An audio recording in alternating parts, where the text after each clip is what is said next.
انسان جب کسی شخص سے پیار کرنے لگے، کسی کو اپنا رہبر اور رہنما ماننے لگے، پھر اگر وہ اس ہستی کو جہتوں میں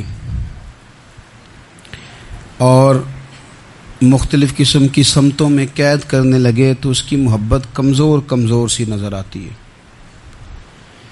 کہے کہ مجھے فلاں سے پیار ضرور ہے، پر اتنا ہے، اتنا نہیں ہے، اس حد تک ہے، اس سے آگے نہیں ہے، اتنا کروں گا، اس سے آگے نہیں جاؤں گا، اتنی بات مانوں گا، اس سے زیادہ نہیں مانوں گا، تو محسوس ہوتا ہے کہ اس شخص نے محبت کی نہیں۔ محبت تو اطاعت پر مجبور کر دیتی ہے، محبت تو انسان کو مجنون بنا دیتی ہے۔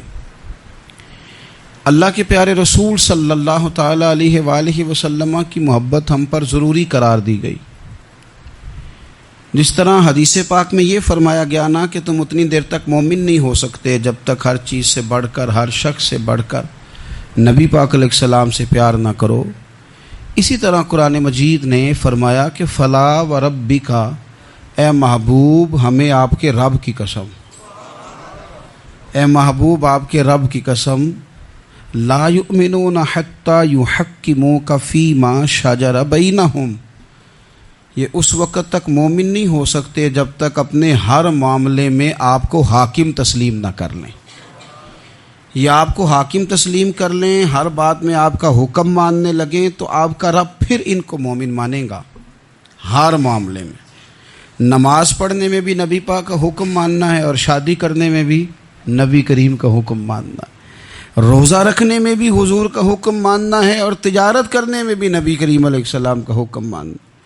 جس طرح ہم لوگوں نے نوافل پڑھنے میں، تلاوت کرنے میں رسول کریم علیہ السلام کی بات کو سننا ہے، اسی طرح ہم نے فیصلے کرنے میں، کچہری میں جانے میں، عدالت میں پہنچنے میں، وہاں بھی ہم نے نبی کریم صلی اللہ تعالی علیہ وسلم کی بات پر ہی غور کرنا ہے، اور سرور کائنات علیہ السلام کو ہر معاملے میں از اول تاخر اپنا حاکم تسلیم کرنا۔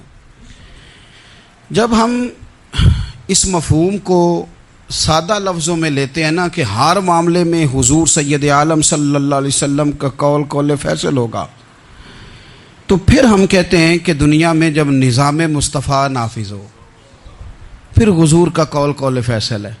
یعنی جس طرح حضور کی بات مسجد کے ممبر سے مانی جا رہی ہے، اسی طرح پارلیمنٹ میں بھی اسی طرح حضور کی بات کو تسلیم کیا ہے۔ جس طرح نبی پاک علیہ الصلاۃ والسلام کی بات کا نفاذ ہم نماز روزے کے معاملے میں غور سے سنتے ہیں، مسئلہ پوچھتے ہیں، باریک ہو کے چلتے ہیں، اسی طرح جب جج فیصلہ کرے تو پھر بھی اس نے رسول اللہ صلی اللہ علیہ وسلم کے دین کو ہی دیکھنا ہے۔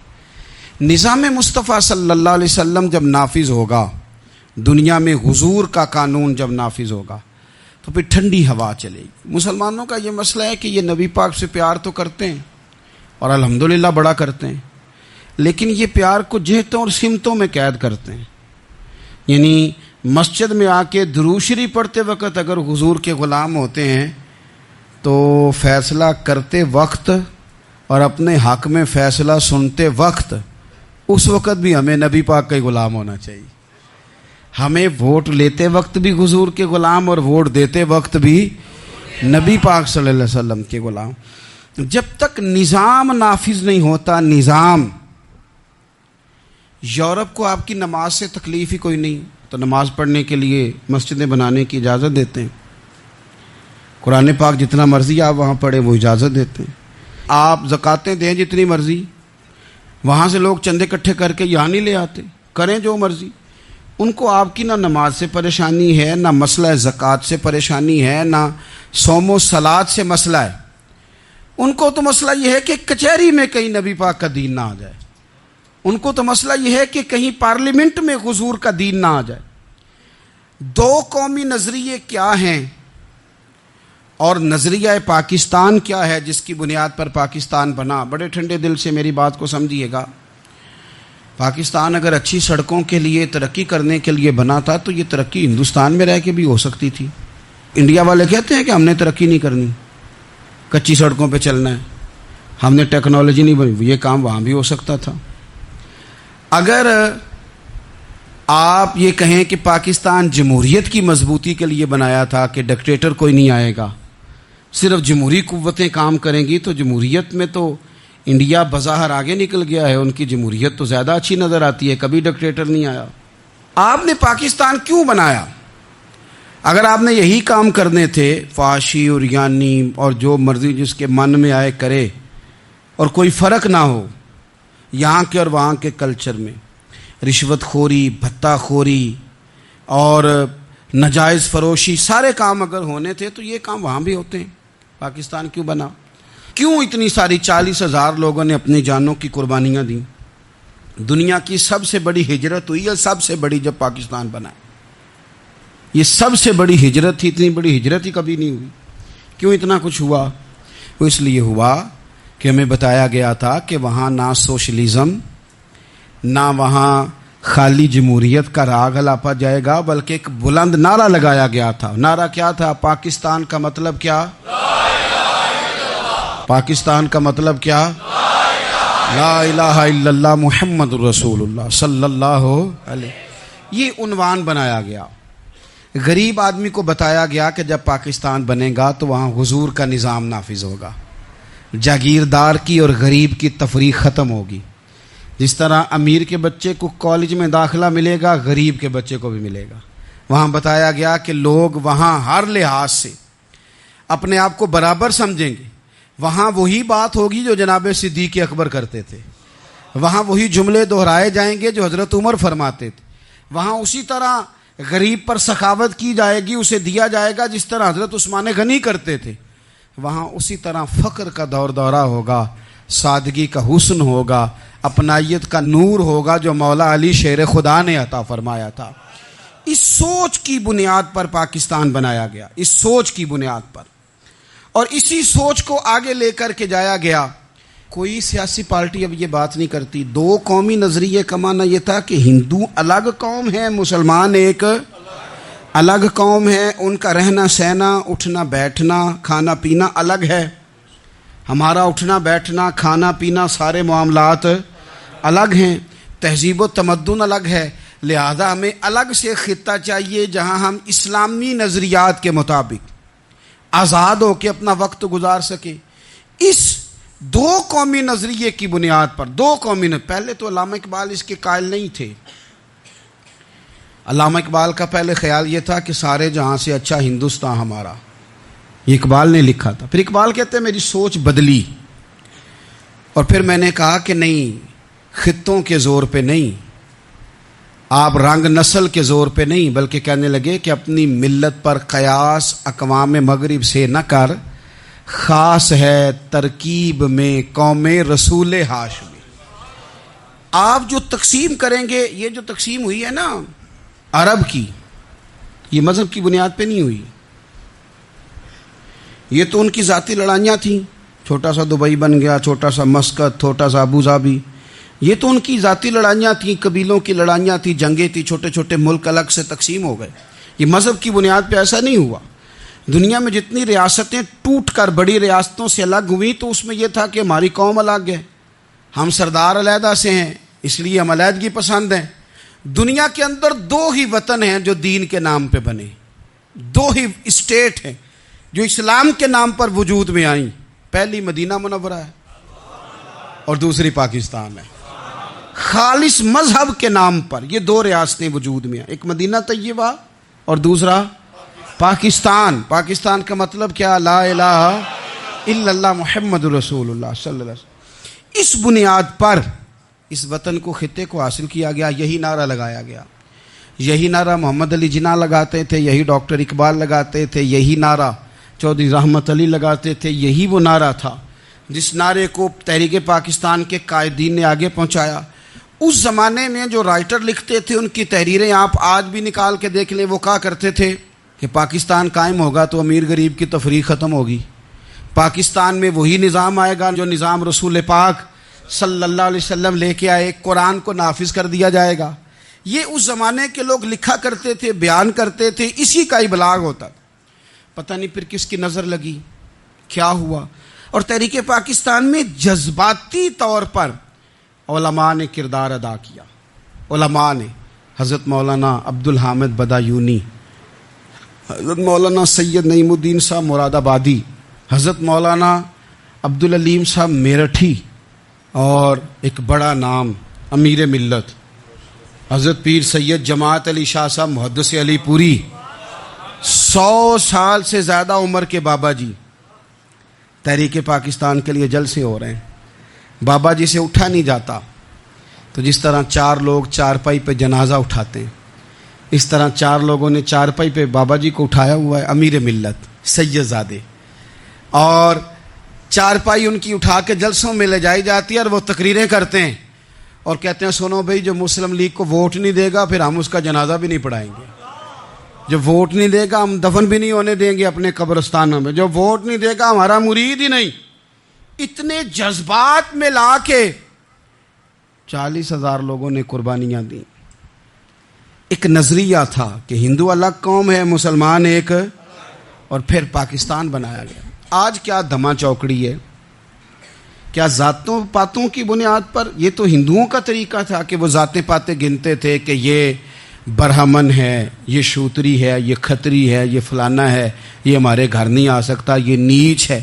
اور اگر آج اس ملک میں بھی الیکشن ذات کی بنیاد پہ لڑا جائے، اور یہاں بھی صرف اس لیے سپورٹ کیا جائے کہ یہ میری برادری کا ہے، صرف اس لیے سپورٹ کیا جائے کہ میرا قبیلہ ہے، پہلے دیکھا جائے کہ یہاں کون سی برادری مضبوط ہے تو اس کینڈیڈیٹ کو ٹکٹ دیا جائے، تو پھر کیا آپ نے وطن بنا کے کیا کمال کیا؟ تو اس کا ایک نظریہ ہے۔ کیا نظریہ ہے؟ کہ مسلمانوں کا رہنا، اٹھنا، بیٹھنا، کھانا پینا الگ ہے۔ دیکھو ایک سادی سی بات ہے، یا آپ نے داڑھی رکھنی ہے، مونچھیں رکھنی ہے، تو اس پر بھی نبی پاک صلی اللہ علیہ وسلم نے کہا کہ الگ سے تمہاری شناخت ہونی چاہیے، الگ سے۔ فرمایا تم نے یہودی چونکہ مونچھیں بڑی رکھتے تھے، فرمایا تم نے داڑیاں بڑی کرنی ہیں، مونچھیں پست رکھنی ہیں، یہودیوں کی مخالفت کرنی ہے۔ یہ لفظ ہیں حدیث میں ساتھ۔ سادی سی بات ہے نا، پگڑی باندھنی ہے، باندھ لے کوئی آدمی۔ ہمارے پنجاب میں لوگ پگڑی بھی کہہ دیتے ہیں، صافہ بھی کہہ دیتے ہیں، کلہ بھی کہہ دیتے ہیں، جو جس کے من میں آیا، لیکن حضور نے تاکید لگائی، فرمایا خاص ہے یہ بھی، یہ اسلام کا کلچر ہے، کلچر الگ سے ہے۔ فرمایا یہودی بغیر ٹوپی کے سر پہ پگڑی باندھتا ہے، تم نے پہلے ٹوپی پہننی ہے پھر پگڑی باندھنی، یہودی کی مخالفت کرنی۔ یہ الگ کلچر ہے، الگ تہذیب ہے مسلمانوں کی، خاص ہے ترکیب میں قوم رسول ہاشمی۔ آپ کی عدالت میں وہ والا نظام نہیں ہوگا جو امریکہ میں ہے، آپ کی عدالت میں وہ والا نظام نہیں ہوگا جو برطانیہ میں ہے، آپ کے پارلیمنٹ میں وہ نظام نہیں چلے گا جو یورپ کا، برطانیہ کا، فلانے کا ہے۔ آپ کی پارلیمنٹ میں، آپ کی عدلیہ میں وہ نظام چلے گا جو قرآن کا ہے اور رسول اللہ کے فرمان کا ہے۔ یہ نظریہ تھا، نظریہ۔ اب اس نظریے کی لوگ بات ہی نہیں کرتے، عوام بھی نہیں کرتی، بالکل نہیں۔ میں بڑی دیر سے رو رہا ہوں، بہت سارے بڑی بڑی گدیوں کے پیر بھی نہیں کرتے۔ ان کو پتہ ہے کہ اگر نظام مصطفیٰ نافذ ہوتا ہے تو مجھے بھی بتانا پڑے گا کہ 80 مربع کہاں سے آئے، مجھے بھی بتانا پڑے گا کہ یہ جو میں 1.25 کروڑ کی کار میں گاڑی میں گھومتا ہوں تو یہ کہاں سے آئی، حساب دینا پڑے گا۔ اور پھر جب پاکستان بن گیا، قربانیوں کے بعد بنا، آپ نے ناراض نہیں ہونا، میرا مہاجر فیملی سے تعلق ہے، جو عزیز رشتہ دار قریبی یہاں رہتے تھے نا مقامی، وہ تو مہاجروں میں رشتہ داری نہیں کرتے تھے۔ صحیح کہہ رہا ہوں؟ کہتے مہاجر ہے، اچھا جی غیر مسلم ہے، جگہ نہیں دیتے تھے رہنے کو۔ میں کیسے آپ کو بات بتاؤں؟ پھر اس چھوٹی چھوٹی غلطیوں کو لوگوں نے ووٹ بنا کے بڑی بڑی قتل و غارت نہیں کی اس ملک میں۔ اتنا بڑا تکلیف والا منظر تھا۔ میرے دادا جی کی فیملی ساری پاکستان آئی تھی، دادی کی نہیں آئی تھی۔ 97 میں میری دادی کا انتقال ہوا، وہ آخری دن تک رویا کرتی تھی، جی پتر پتہ نہیں میرے پرا ہیں ان کے فوت ہو گئے، پتہ نہیں میرا کوئی چچا ہے کہ سارے چلے گئے۔ کس لیے آپ نے، اگر یہی دھما چوکڑی سیاست کی کرنی تھی، ذات پات آپ نے رکھنی تھی، تو وہاں کوئی دکھ تھا؟ یہ تماشے تو وہاں بھی ہو رہے۔ وہ آخری دن تک رویا کرتی تھی۔ اب تو خیر آنکھیں بڑی جدید، ان کا آپریشن ہوتا ہے، تو ایک زمانے میں آنکھوں کا آپریشن ہوتا تھا، ڈاکٹر کہتے تھے لائٹ بند رکھو، سبز رنگ کی پٹی باندھو، 4 گھنٹے کے بعد دارو ڈالنا ہے آنکھ میں، ڈراپس ڈالنے۔ میں 4 گھنٹے کے بعد ان کی آنکھوں میں ڈراپس ڈالنے جاتا تھا تو کبھی کبھی مجھے بٹھا لیتی تھیں، تو کہتی تھیں کہ پتہ نہیں کوئی بچا ہے کہ نہیں بچا، پتہ نہیں اب کوئی ہے کہ نہیں، پتہ نہیں کوئی ان میں سے ہوگا کہ نہیں. پتر میں تینوں دساں ساڈے پنڈ کس طرح دا ہوندا سی, میں تمہیں بتاؤں فلانی چیز. پھر جناح نے اعلان کیا تھا کہ ملک بن گیا. کہتی تھی ہم نے بڑا کہا اپنے رشتہ داروں سے کہ چلیں, پر وہ کہتے تھے یہ تو تھوڑے دنوں کی بات ہے, سب نے واپس آ جانا ہے. میں نے 2 دفعہ یہ ماحول دیکھا ہے اٹاری اسٹیشن پہ, واگا بارڈر پہ, ایئرپورٹوں پہ. ایک بھائی ادھر ہے ایک ادھر ہے, اس طرح تڑپ کے روتے ہیں جب لوگ انڈیا پاکستان آتے جاتے ہیں. کیوں آپ نے یہ سارا کچھ کیا؟ صرف ایک نعرہ تھا کہ پاکستان کا مطلب کیا؟ لا الہ الا اللہ محمد رسول اللہ. صرف ایک نعرہ تھا کہ یہاں ہم حضور کا دین لے کے آئیں گے. وہ دین تم لائے نہیں, انہی نوابوں, وڈیروں, چودھریوں کے ذمے تم نے کام لگا دیا. اپنے ملک میں حضور کے نظام کے لیے جد و جہد کرے. یہ بنا ہی نبی پاک کے نظام کے لیے, اس کا کوئی دوسرا حل ہو سکتا؟ کوئی حل نہیں. یہ حضور کے نظام کے لیے بنا ہے. 2-3 باتیں آپ کی خدمت میں عرض کرنی ہے جو آپ نے زیادہ غور سے سننی. سب سے پہلے تو پاکستان بدلنے کے لیے ضروری ہے کہ نظام مصطفیٰ کے لیے جد و جہد کی جائے, فکر حسینی اپنائی جائے, اور وقت کے ہر یزید کو للکارا جائے, اور للکار کر کے نظام کے لیے کوشش کی جائے کہ نظام مصطفیٰ اس ملک میں نافذ ہو. اس جد و جہد کو آگے بڑھایا جائے. وہی جد و جہد جو ہمارے بزرگوں کا قافلہ صدر الافاضل سید نعیم الدین مراد آبادی سے لے کر علامہ شاہ احمد نورانی صدیقی تک, اور آج کے اس دور کے اکابرین تک جو جد و جہد کرتا آیا ہے, اس جد و جہد کو اپنایا جائے. ہمارے منہ سے یہ لفظ نکلیں کہ ہمیں صرف مسجد میں دین نہیں چاہیے, کچہری میں بھی چاہیے. دیکھیں نا, کچہری میں دین نافذ ہو تو کس طرح ہوتا ہے. تراویح بڑی سونی حضرت ابی بن کعب پڑھایا کرتے تھے, قرآن بڑا سونا پڑھتے. تو حضرت عمر نے کہا یہ تراویحیں پڑھائیں گے. اب چونکہ قرآن اچھا پڑھتے تھے, اچھا سمجھتے تھے, تو حضرت عمر نے فرمایا چونکہ قرآن اچھا پڑھتے ہیں لہذا چیف جسٹس بھی انہی کو بنانا ہے, جن کو سمجھ ہو قرآن کیا کہتا ہے فلاں چیز کے بارے. تو قاضی القضاء جج بھی حضرت ابی بن کعب کو بنایا. حضرت عمر پر ایک بندے نے مقدمہ کر دیا, حضرت عمر نے انہیں قاضی بنایا ہے, مقدمہ کر دیا. جناب عمر پیش ہوئے عدالت میں. پہلے تو وہ اٹھ کے کھڑے ہو گئے, پھر اس کے بعد مدعی نے جناب عمر سے کہا کہ آپ گواہ دیں. حضرت عمر کے پاس گواہ نہیں تھے, تو اس نے کہا ٹھیک ہے پھر آپ قسم دیں. تو حضرت ابی بن کعب رضی اللہ تعالیٰ عنہ فرمانے لگے آپ کو امیر المومنین کے ساتھ یہ رویہ اختیار نہیں کرنا چاہیے. آپ امیر المومنین سے قسم کا مطالبہ کر رہے ہیں, آپ کو پتہ نہیں کہ یہ وہ ہستی ہے جن کی رسول پاک علیہ الصلوۃ والسلام نے گواہیاں دی ہیں کہ بڑے کام کے آدمی ہیں, ان کی فضیلتیں حضور نے بیان فرمائی ہیں. آپ امیر المومنین سے. حضرت عمر نے جناب ابی بن کعب کی طرف دیکھا. حمایت تو حضرت عمر کی کر رہے تھے نا, لیکن یہ نظام مصطفیٰ ہے, یہ حضور کا دین ہے. حضرت عمر فرمانے لگے آپ اس مقدمے کا فیصلہ کر لیں, بعد میں آپ کو معزول کر دیا جائے گا.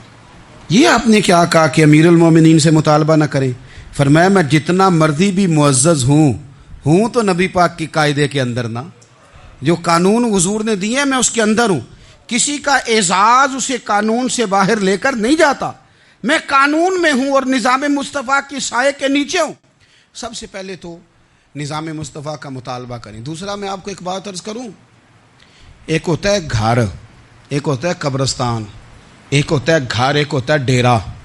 ان دونوں میں فرق ہے. ہمارے حکمرانوں اور سیاست دانوں کے لیے پاکستان یہاں تو قبرستان ہے, یہاں ڈیرا ہے. اگر کوئی مر جائے تو یہاں لا کے دفن کر دیتے ہیں تاکہ پتہ چلے ہم یہاں کے باسی ہیں. یہاں ڈیرا آپ کو پتہ ہے نا, پنجابی میں ڈیرا سمجھتے ہیں, فارم ہاؤس, بیٹھک, سمجھ میں آتا ہے نا مسئلہ. ڈیرے پہ نا لوگ مکان نہیں بناتے تھے, اچھا باورچی خانہ نہیں بناتے تھے, کیونکہ ڈیرے پہ سیاست کرنی ہوتی ہے. کوئی 2-4 بندے آئے, بیٹھے, چائے شائے پی, چلے گئے. رہائش جہاں ہوتی ہے وہاں سونے کے لیے, بیٹھنے کے لیے, آرام کرنے کے لیے, کچن, باورچی خانہ, کھانے پینے کے لیے, وہاں اپنے گھر والوں کے لیے بندہ بندوبست کرتا ہے. پاکستان کو تو ڈیرا بنایا ہوا ہے. یہاں تو یہ آتے ہیں ڈیرے داری کرنے کے لیے. سیاست کی 4 دن, لوگوں کو قائل کیا, الیکشن لڑا, جیت گئے تو رہ گئے, ہار گئے تو چلے گئے, اور جب جیتنے کے بعد بھی حکمران رہے تو رہے, نہ رہے تو چلے گئے. یہ تو ڈیرا ہے. لیکن ڈیرے میں زیادہ نقصان چودھری کا نہیں ہوتا کہ وہ چودھری بنا ہوا ہے. زیادہ ظالم وہ ہوتا ہے جو اپنے آپ کو کمی سمجھتا ہے, وہ نقصان کرتا ہے چودھری کا بھی, چودھری کے بچوں کا بھی. وہ اسے تکبر میں مبتلا کرتا ہے، وہ اس کو کہتا ہے کہ تو بادشاہ سلامت، وہ اس کا دماغ خراب کرتا ہے۔ اس لیے شیخ سعدی کہتے تھے بہت سارے لوگوں کو ان کے مشیر تباہ کر دیتے ہیں کہ تو بلے بلے۔ تو پاکستان ان لوگوں کے لیے یا ڈیرا ہے یا قبرستان ہے، گھر تو میرا اور آپ کا ہے، لہذا ہم نے اسے گھر سمجھنا ہے، صرف اپنے گھر کو نہیں۔ ہماری گلی بھی ہمارا گھر ہے، ہماری سڑک بھی ہمارا گھر ہے، ہمارے پارک ہمارا گھر ہیں، پبلک پراپرٹی ساری ہماری ہیں۔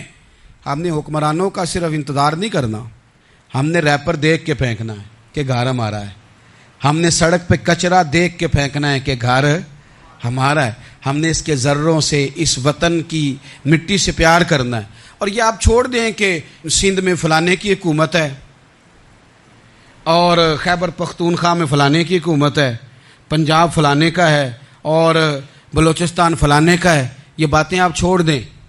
خیبر پختونخوا بھی درویشوں کا ہے، حضرت بابا عبدالرحمان کا ہے، پیر آف مان کی شریف کا ہے خیبر پختونخوا، سندھ حضرت عبداللہ شاہ غازی کا ہے، اور پنجاب بابا فرید کا ہے اور داتا علی اجمیری کا ہے۔ تو میرے عزیز، سب سے پہلے تو نظام مصطفیٰ کا مطالبہ کریں، پھر اس کی صفائی میں، ستھرائی میں، تعمیر میں، ترقی میں اپنا کردار ادا کریں۔ تیسری بات یہ کہ لوگوں کو یہ بات سمجھائیں ایک دوسرے کو کہ بہت زیادہ خود غرض نہ بنیں، فقط اپنے گھر کی فکر چھوڑ دیں۔ یہ ملتوں کا طریقہ نہیں، قومیں اس طرح نہیں بنتی۔ فقط اپنے گھر کی فکر کرنا، ایسی ہوا چلی ہے کہ ہر شخص سوچتا ہے تمام شہر جلے بس ایک میرا گھر نہ جلے، یہ فکر چھوڑ دیں۔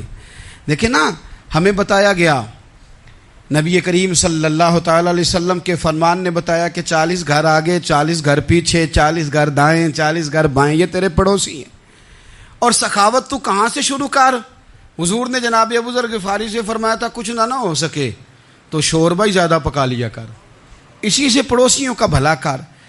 اپنے ارد گرد تھوڑا دیکھیں ہم کس کے کتنے کام آ سکتے ہیں، اور اگر کسی کے گھر میں کوئی پریشانی ہو تو اسے ختم کرنے کی کوشش کریں۔ اگر ہمارے دائیں بائیں کوئی آدمی کسی غلط چیز میں ملوث ہو تو دور کرنے کی کوشش کریں۔ کیوں بھلا؟ اس لیے کہ پڑوسی کے گھر کی آگ صرف اس لیے نہیں بجھانی چاہیے کہ اس کا گھر نہ جل جائے، پڑوسی کی آگ اس لیے بھی بجھا دینی چاہیے کہ اگر اس کے گھر سے آگ نہ بجھائی تو وہ ہمارے گھر بھی آ جائے گی، اگر ساتھ والے کے گھر کی آگ نہ بجھائی جائے تو وہ ہمارے گھر بھی آ جائے گی۔ اس لیے اس وطن میں جتنے گھر ہیں وہ سارے اپنے۔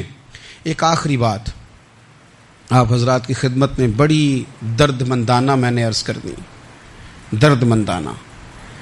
اگر سیاستدان امیر کبیر ہمارا بھلا نہیں کرتے تو چلو ہم ہی ایک دوسرے کا بھلا کرنا شروع کر دیں، تھوڑا تھوڑا نفع کرنا شروع کر دیں۔ حضور علیہ السلام نے فرمایا لوگوں میں بہتر وہ ہے جو لوگوں کے لیے نفع مند ہو۔ اگر بہت زیادہ اونچے درجے کا افسر اگر ہمیں لگتا ہے اللہ ماشاءاللہ کہ وہ کرپٹ ہے، تو جہاں جہاں ہم بیٹھے ہوئے ہیں جس جگہ پہ، ان جگہوں پہ ہی ہم ایک دوسرے کا بھلا کرنے لگ جائیں۔ چلو مہربانی کرے ریڑھی والا یہ سوچ لے کہ میں نے وہ پھل نہیں لے کے جانا جو لوگوں کو بیمار کر دے گا، چلے سبزی والا یہ سوچ لے کہ یہ والی سبزی اب اتنی تباہ کن ہو گئی ہے کہ بیمار کرے گی، یہ کام۔ چلو میڈیکل سٹور والا ہی مہربانی کرے کہ میں نے دوائیں صرف وہ لے کے آنی ہیں جو فائدہ مند ہیں، جو دوائیں ایکسپائر ہو گئی ہیں جن میں کوئی مسئلہ بن گیا ہے وہ میں نے کام نہیں کرنا۔ اور چلو کریانے والا ہی مہربانی کر دے، وہ بیسن ہی صحیح لے آئے یار، وہ والا نہ بیچے جو لوگوں کے لیے نقصان کا باعث، وہ بوتلیں اصلی بیچے نقلی نہ بیچے، کیونکہ وطن ہمارا ہے۔ آپ یقین کریں کہ میں اوپر کی بات نہیں کرتا، نیچے تک حال اتنا خراب ہے کہ آگے آگے جو پھل دکھانے کو لگائے ہیں وہ اور ہیں، اور ان کے پیچھے جو پڑے ہیں وہ اور ہیں۔ اتنا عجیب منظر، اتنی عجیب۔ میں اب تو چلیں کچھ احباب مجھے سفر کرا دیتے ہیں، ایک زمانے تک میں کرائے کی گاڑی میں سفر کرتا تھا۔ ایک صاحب کو میں نے ایک دفعہ بتایا کہ مجھے شیخو پورہ جانا ہے، کتنی دیر رکیں گے؟ میں نے کہا کہ ظاہر ہے جلسہ ہے، فارغ ہوگا تو آ جائیں گے۔ تو شیخو پورہ والوں نے بھی مجھے شیخو پورہ بتایا تھا، تو وہاں جا کے پتہ چلا کہ 10 کلومیٹر اندر جانا ہے۔ انہوں نے بریک لگا لی وہیں پہ، کہنے لگے جی 10 کلومیٹر اگے جانا ہے تو پیسے نویں طے ہون گے، گل شیخو پورے دی ہوئی سی۔ تو میں کوئی ایسا مسئلہ نہیں تھا، میں ہنس پڑا، پریشان نہیں ہوا۔ میں نے کہا بالکل ٹھیک ہے، آپ صحیح کہہ رہے ہیں، یہ آپ کی بات بالکل بجا ہے، آپ نے جو کہا وہ درست کہا، لیکن یار میں نے تو یہی سنا ہے کہ یہ شیخو پورہ ہے، تو 10 کلومیٹر تک تو بہرحال ایک شہر ویسے بھی ہوتا ہی ہے، یہ تو نہیں ہوتا کہ اس کی ایک باؤنڈری ہے کہ 1 کلومیٹر کے اندر شہر بند ہے۔ لیکن میں نے کہا کہ تیری سوچ نے ایک بات مجھے، اس دوست کو میں نے سمجھایا، پیارے تھے، قائل کیا، اور میں نے کہا تمہاری سوچ سے ایک بات میری سمجھ میں آئی ہے کہ ہم بڑے خود غرض ہیں، ہمیں صرف ہمارے حکمران نہیں لوٹتے، بس ہاتھ نہ پہنچے تو انگور کھٹے ہیں، ورنہ اگر پہنچ جائیں تو کوئی ایک طریقہ ہونا چاہیے کسی بندے کو کسی جگہ نیچے لے کے آنے کا کہ او ہو 10 کلومیٹر آپ نے تو یہ کہا تھا، اب کیسے بات ہوگی؟ میں نے انہیں کہا کہ کچھ بھی نہیں اس سے فرق پڑتا، اس سے کوئی فرق نہیں پڑتا، لیکن ایک زمانہ میں نے دور دیکھا، اور ایک دور میں نے وہ بھی دیکھا کہ مجھے ایک جگہ جانا تھا، اللہ اکبر، ایک قاری صاحب تھے، امام صاحب تھے، کسی زمانے میں وہ رہ چکے، تو ہمارے علاقے میں بھی انہوں نے امامت کی تھی، تو میں وہاں جا رہا تھا، تو ان کے گاؤں پہنچنے سٹاپ پہ اتر کے تو میں تانگے پہ بیٹھا، تانگے والے کو میں نے کہا کہ وہ چونکہ اپنے گاؤں جا چکے تھے چھوڑ کے ہمارا علاقہ، تو میں نے کہا فلانے قاری صاحب کے یہاں جانا ہے، تو نیچے اتر کے تانگے والا ظاہر ہے کار والے سے تو غریب ہی ہوتا ہے، تو میں نے اس تانگے والے سے کہا کہ میاں کرایہ کتنا تیرا بنتا ہے؟ کہنے لگا میں مولوی صاحب دے پرونے کو کرایہ نہیں لیندا، اس لیے کہ انہوں نے ہمیں قرآن پاک پڑھایا ہے، اور انہوں نے ہمیں، اور پھر میں وہ تانگے والا، اس کے کپڑے، اس کی طامت، اس کا سارا کچھ سادہ، تو میں بار بار میرا دل کرتا تھا کہ میری آنکھیں اس کی فوٹو کھینچ لیں، کیا شخص ہے، کیا انداز ہے، اور وہ مجھے کہنے لگا مولوی صاحب واپس کدوں کو جانا دے؟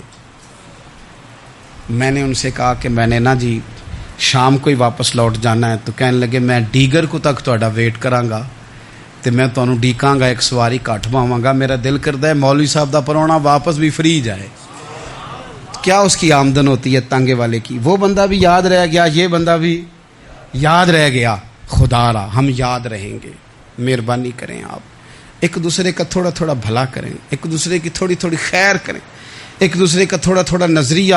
ایک بندہ مجھے وہ بھی یاد ہے، بس میں بیٹھا تھا تو اس نے نا، ایک بوڑھی اماں نے اسے کہا کہ پتر میرے کو نا کرایہ 14 روپے تھا، تو اس نے کہا پتر میرے کو 10 ہی دے، تو اپنا اپنا رویہ ہوتا ہے، تو وہ کنڈکٹر جو تھا گاڑی کا وہ کہنے لگا اماں جی اتر کے گا نہیں جے جانا؟ کہنے لگی پتر وے جانا ہے، پیدل ٹر جائیں گی، غریب ہے میرا پتر، زیادہ پیسے نہیں کماندا، تے 10 روپے ہی نے۔ تو وہ کلینڈر بھی مجھے یاد رہ گیا، اس نے 10 بھی اماں کو واپس کر دی، کہنے لگا اماں جی کوئی گل نہیں، ساری دیہڑی کمائی دے ہی نے، اللہ دیونے والا ہے، تسی پیدل نہ جاویو، اے 10 روپے رکشے والے نو دئیو تاکہ تانوں گھر چ۔ او یار ایک ایک قطرہ اس ملک میں، ایک ایک آنسو کسی کا پوچھ لو، زیادہ نہیں، ایک ایک 2 آنسو پوچھو گے تو بڑے لوگ رونا چھوڑ دیں گے، ایک ایک 2 آنسو پوچھ لو گے تو بڑے لوگ ہیں رونا چھوڑ دیں گے۔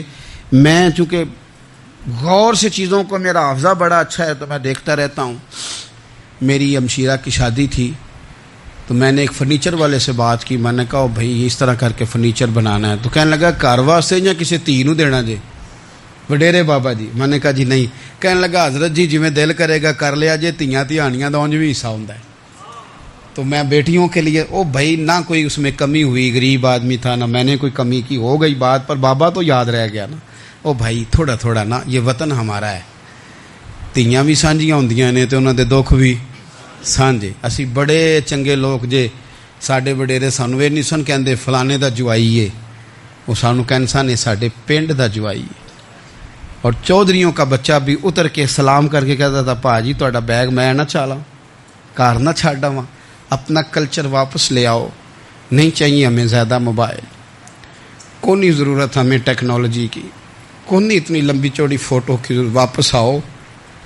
بیٹی اس پنڈ ہی ساڈی تھی ویائی ہے، اتنے جدو برات جائے گی تو اس تھی کا بھی تحفہ جائے گا، کیونکہ اتنے یہ واپس آ جاؤ، نہ اتنے جدید بنو کہ خود غرضی ہو، نہ یہ جملے بولو کہ میں ضرورت پڑے تو گدھے کو باپ بنا لیتا ہوں، اس طرح نہ کرو، اپنی ہی مٹی پہ چلنے کا سلیقہ سیکھو۔